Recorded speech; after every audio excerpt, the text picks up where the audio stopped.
اس video کو like کیجئے، اپنے دوستوں کے ساتھ شیئر کیجئے، اور اگر ابھی تک آپ نے ہمارے چینل کو سبسکرائب نہیں کیا تو اسے سبسکرائب کر لیجئے اور ساتھ ہی موجود بیل آئیکن کو دبا لیجئے تاکہ آپ کو تمام نئی سٹوریز ملتی رہیں۔ حسن دن رات اسی مکان میں رہتا تھا۔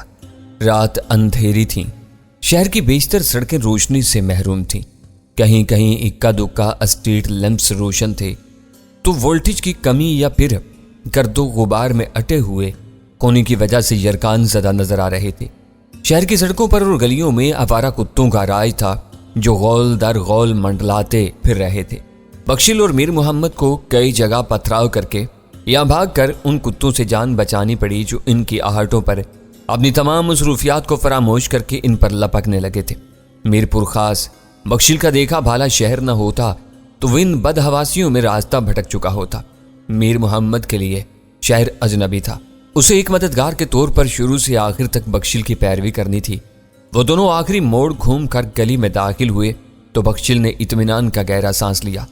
پیلی دیواروں والا مطلوبہ مکان ان کے سامنے تھا۔ حیرت ہے کہ سارے راستے کسی پولیس والے سے ہمارا سامنا نہیں ہوا۔ میر محمد نے منزل سامنے آ جانے پر بخشل سے کہا، وہ بھی بیچارے بندے بشر ہیں۔ بخشل نے اپنے مخصوص لب و لہجہ میں کہا، بیچارے کہیں سوئے پڑے ہوں گے؟ چھوٹے شہروں میں تو چور چکار بھی تھک ہار کے سو جاتے ہیں، پولیس والے جاگ کر کیا کریں گے؟ ڈیوٹی ہوتی ہے۔ میر محمد نے اعتراض کیا، چوری ڈکیتی ہو یا نہ ہو، پولیس والوں کو اپنی ڈیوٹی ایمانداری سے کرنی چاہیے۔ مجرم کبھی بھی وقت دیکھ کر یا اعلان کر کے واردات نہیں کرتے۔ اب یہ سب باتیں بھول جاؤ، تمہیں سب یاد ہے نا کہ ہم کون ہیں اور کہاں سے آئے ہیں؟ بالکل فکر نہ کرو، میر محمد نے بخشل کو یقین دلایا۔ آج بہت دنوں بعد ایسا کام ملا ہے، صاحب لوگوں کا دل خوش ہو جائے گا۔ بیچارے اپنے دن رات کے آرام کو بھول کر ہمارے ساتھ کہاں کہاں کے خاک چھانتے پھر رہے ہیں۔ بخشل کچھ نہیں بولا، وہ خود بھی اکثر یہ سوچ کر حیران ہوتا رہتا تھا کہ اول خان اور اس کے چاروں دوست کس مٹی کے بنے ہوئے تھے کہ کام کے سامنے کسی چیز کو خاطر ہی میں نہیں لاتے تھے۔ گلی میں اندھیرا تھا، وہ دونوں آگے بڑھے تو اچانک ہی انہیں وہ نوجوان نظر آیا جو پیلی دیواروں والے مکان کے دروازے کے سامنے بنے ہوئے چبوترے پر بیٹھا ہوا تھا۔ اوئے، تم دونوں یہاں کہاں گھوم رہے ہو؟ بخشل کے کچھ سمجھنے سوچنے سے پہلے اس نوجوان نے اشتباہ میں لہجہ میں پوچھا، تمہیں پتا ہے کہ اب کیا وقت ہو رہا ہے؟ اس دوران میں وہ دونوں پیش قدمی کر کے اتنے آگے بڑھ چکے تھے کہ انہیں نوجوان کی گود میں رکھا ہوا ریوالور صاف نظر آ گیا تھا۔ وہ شخص اپنے ہتھیار کو کسی بھی لمحے استعمال کرنے کے لیے تیار تھا۔ بابا، ناراض ہونے کی ضرورت نہیں، ہم پردیسی ہیں، حیدرآباد سے آئے ہیں۔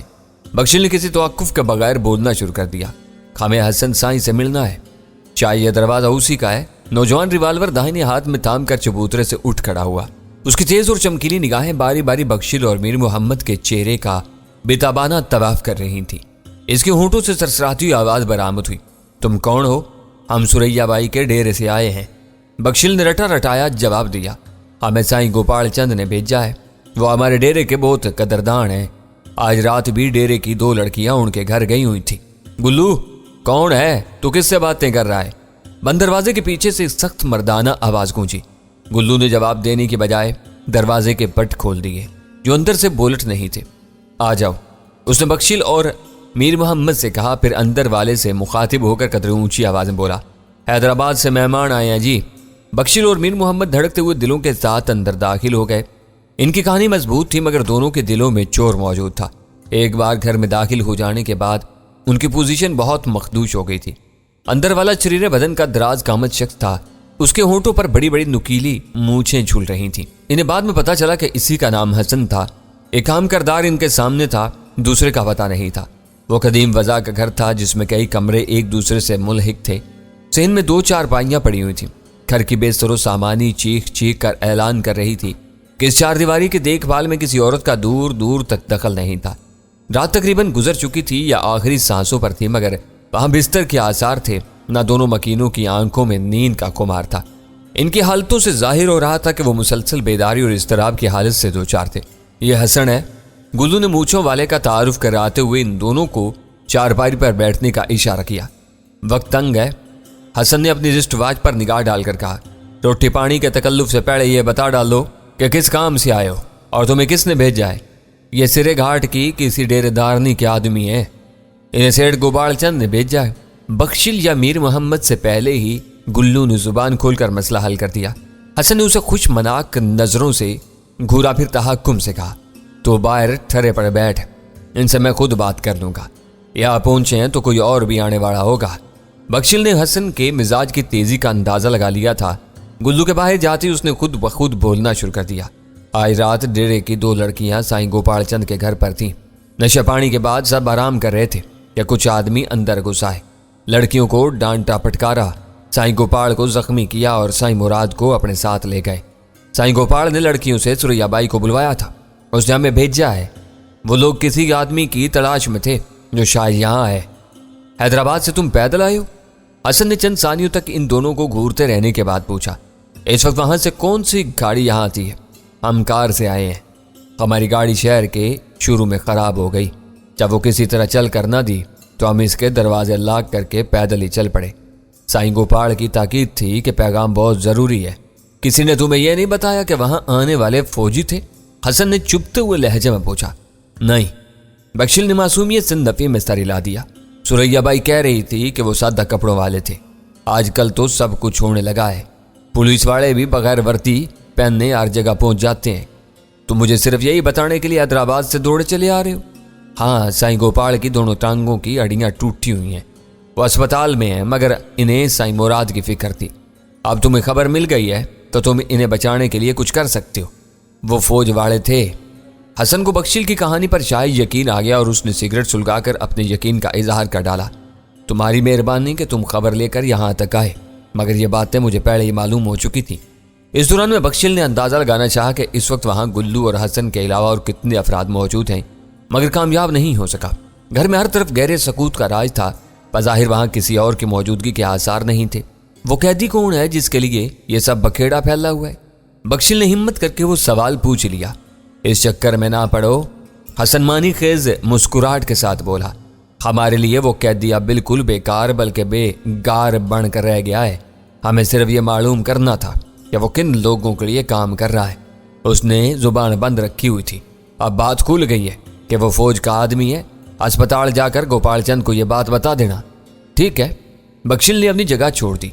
اگر تمہارے پاس کوئی آدمی ہے تو ہمیں ہماری گاڑی تک بھجوا دو، ہم مجالہ ہونے سے پہلے حیدرآباد واپس پہنچ جائیں گے۔ تم تو کہہ رہے تھے کہ تمہاری گاڑی خراب ہے، اب وہ کیسے ٹھیک ہو جائے گی؟ حسن نے چونک کر پوچھا۔ اس کا انجن زیادہ گرم ہو جانے کے بعد اسی طرح جام ہو جاتا ہے، اب تک وہ ٹھنڈا ہو گیا ہوگا، گاڑی اسٹارٹ نہ ہوئی تو ہم تمہارے آدمی کے ساتھ واپس آ جائیں گے، صبح کوئی مکینک اسے دیکھ لے گا۔ بخشل کے بے پرواہی سے کہے ہوئے ان فکروں نے حسن کو مطمئن کر دیا، مگر ساتھ ہی اسے دوسری فکر لاحق ہو گئی۔ آدمی کا مسئلہ ہے، ہم دونوں بھی یہاں کسی کا انتظار کر رہے ہیں، پتہ نہیں کب مولا داد کا پیغام آ جائے۔ بخشل کو پوری بریفنگ دی گئی تھی۔ مولا داد کا نام اس کے لیے اجنبی نہیں تھا، اسے خوشی ہوئی کہ اس کی محنت رائے گاہ نہیں گئی تھی۔ بات دھیرے دھیرے آگے بڑھ رہی تھی۔ تم دونوں نہیں جا سکتے تو فون کر کے کسی اور کو بلا دو، بخشل نے فرمائش کی۔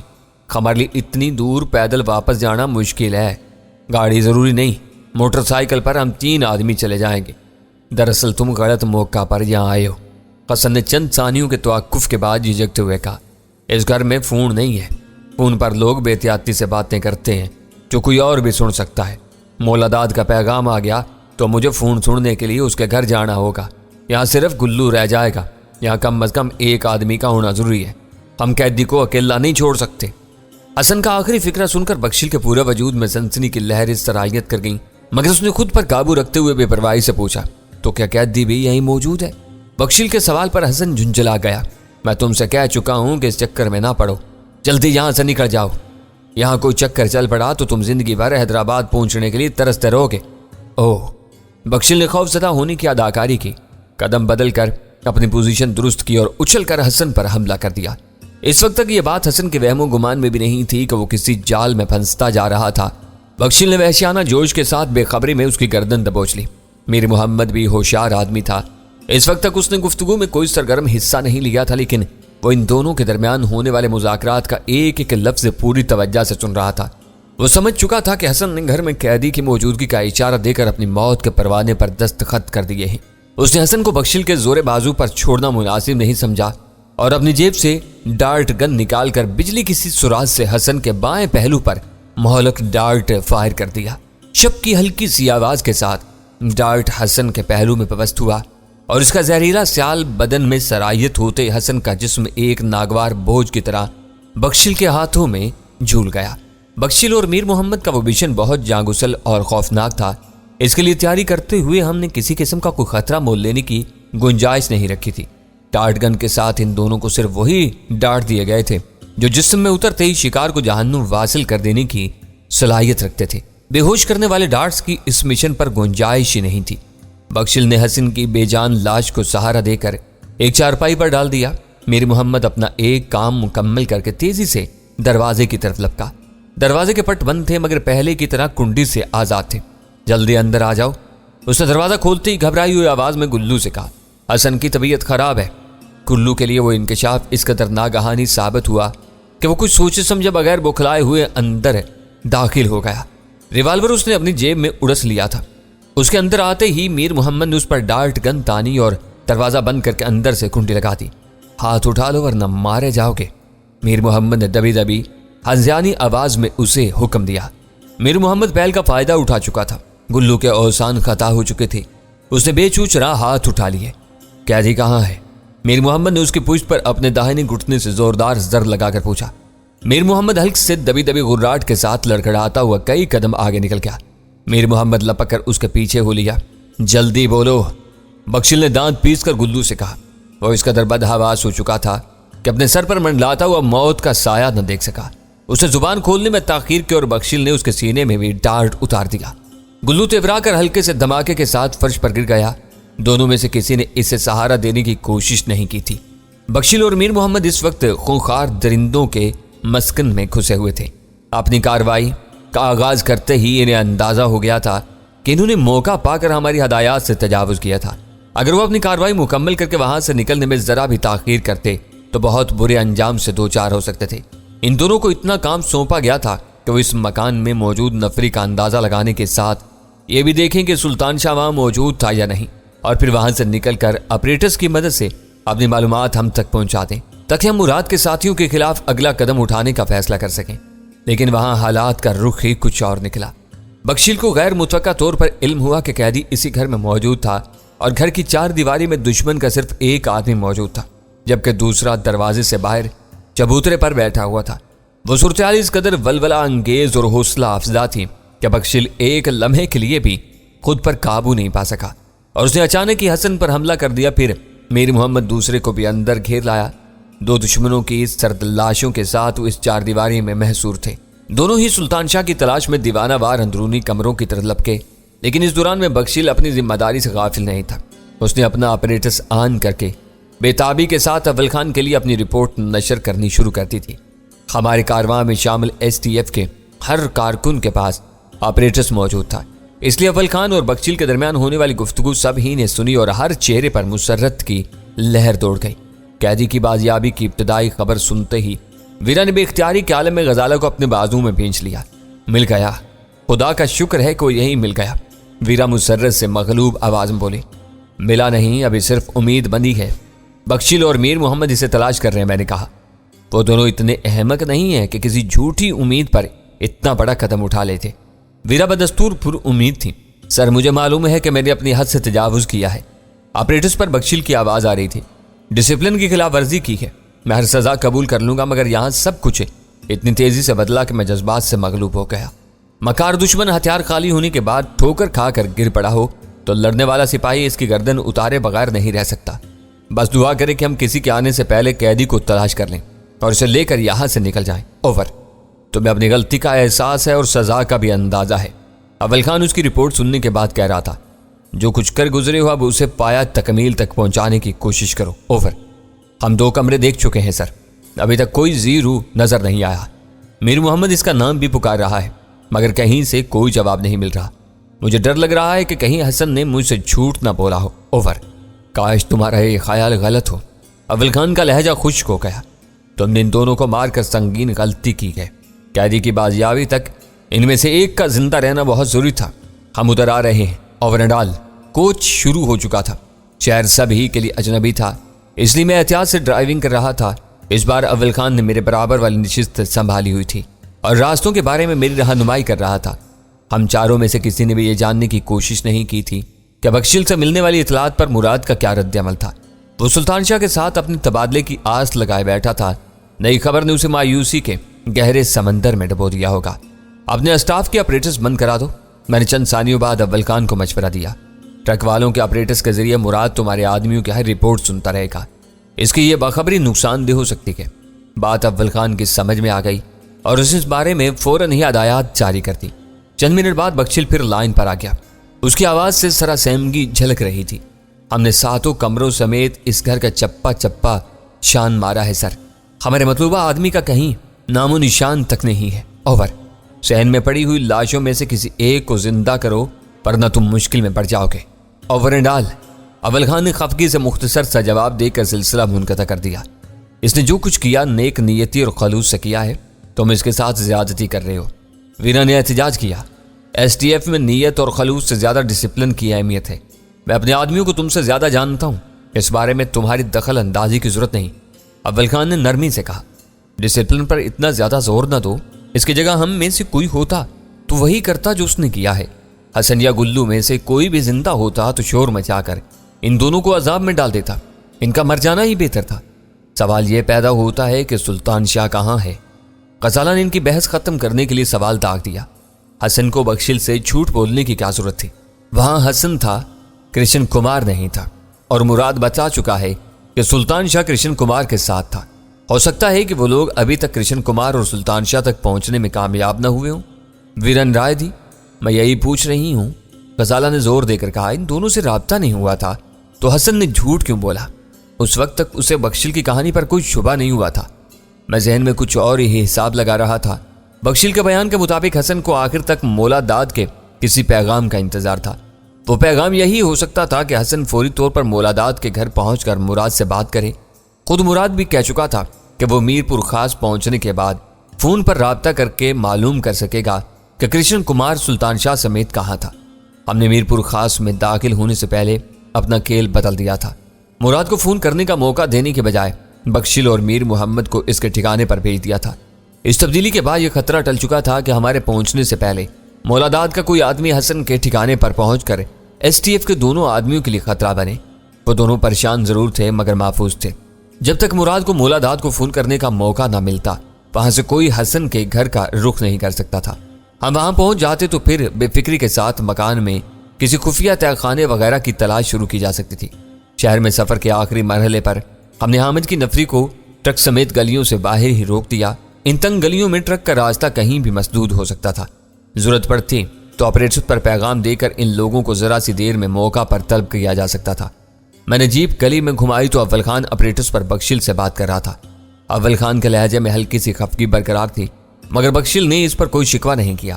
وہ امید افزال لہجے میں بتا رہا تھا کہ وہ غسل خانے کی ایک مشتبہ دیوار پر زور آزمائی کر رہے تھے جو غیر معمولی طور پر سپاٹ تھی۔ اول خان نے اپنے پہنچنے کی اطلاع دے کر آپریٹرز بند کر دیا۔ میں نے اول خان کے ایما پر آخری موڑ کاٹا تو جیپ کے ہیڈ لیمپس کی روشنی میں پیلی دیواروں والے مکان کے باہر بخشل اور میر محمد موجود تھے۔ فضا پر اس وقت بھی گہرے اندھیرے کی چادر مسلط تھی مگر قرائن بتا رہے تھے کہ وہ اندھیرا بس کچھ ہی دیر کا مہمان تھا، پھر صبح صادق کا ملگجا اجالا ان اندھیروں کو نگلنے والا تھا۔ ہم چاروں جیپ سے اترے اور بخشل کی رہنمائی میں مکان کے اندر گھستے چلے گئے۔ میر محمد جیپ کی نگرانی کے لیے باہر ہی رک گیا تھا۔ حسن اور گلو کی لاشیں اس اجڑے مکان میں عبرت کا سما باندھ رہی تھی۔ جو لوگ کچھ دیر پہلے تک بہت کچھ تھے اس وقت کچھ بھی نہیں رہے تھے۔ وہ انسان کی بے بسی کی انتہا ہوتی ہے جب وہ گورو کفن کے لیے بھی دوسروں کا محتاج ہو کر رہ جاتا ہے، سب کچھ رکھتے ہوئے بھی اپنی آخری منزل کے از خود ایک دمڑی تک خرچ نہیں کر سکتا۔ گھر میں ہم نے سب سے پہلے وہ غسل خانہ دیکھا جس کی دیوار پر بخشل کو شبہ تھا۔ ہم نے خوب ٹھونک بجا کر دیوار کا جائزہ لیا۔ وہ ٹھوس اور سپاٹ تھی۔ بخشل کا اندازہ غلط تھا مگر وہ صحیح سمت میں سوچ رہا تھا۔ ہم سب مختلف کمروں میں پھیل گئے۔ وہ قدیم ہندوانی طرز پر بنا ہوا مکان تھا۔ دیوار گیر تاکچوں اور مورتیوں کی کثرت اس امر کی غمازی کر رہی تھی کہ اس پرانے گھر میں کہیں نہ کہیں کوئی خفیہ کمرہ یا تہہ خانہ ضرور ہوگا۔ آخر کار غزالہ نے ایک قد آدم آئینے کے پیچھے چھپے ہوئے آئینے دروازے کا سراغ لگا ہی لیا۔ اس دیوار پر لگے ہوئے ایک شمعدان پر زور ڈالتے ہی وہ آئینہ اپنے فریم سمیت قبضوں پر گھوم کر دیوار سے الگ ہو گیا تھا۔ اس کے پیچھے دیوار گیر آئینی دروازہ تھا جس کی حالت بتا رہی تھی کہ وہ استعمال ہوتا رہا تھا۔ دروازہ بہت مضبوط اور وزنی تھا، اصل چابیوں کے بغیر اسے حرکت دینا ممکن نہیں تھا۔ سب وہیں جمع ہو گئے تھے۔ وہ دروازہ ہمارے لیے امید کی آخری کرن تھا۔ سلطان شاہ اگر اسی چار دیواری میں تھا تو وہ دیوار کے موٹے آثاروں میں چھپی ہوئی اس اونچی تجوری ہی میں ہو سکتا تھا۔ حبس اور گھٹن کی وجہ سے وہ تجوری اس کے لیے خطرناک تھی۔ آخرکار ویرا نے تجوری کا دروازہ کھودنے کے لیے بیم گن استعمال کرنے کا فیصلہ کر لیا۔ اس پر عمل کرنے سے پہلے ہم نے آہنی دروازے کو زور زور سے بجا کر سلطان شاہ کو آوازیں دی، لیکن اندر سکوت چھایا رہا۔ وہ اگر موجود تھا تو ہوش میں نہیں تھا۔ ویرا نے مہارت کے ساتھ وقفے وقفے سے بیم گن کی باریک نیل کودہار سے کفل کے ارد گرد کا فولاد کاٹنا شروع کر دیا۔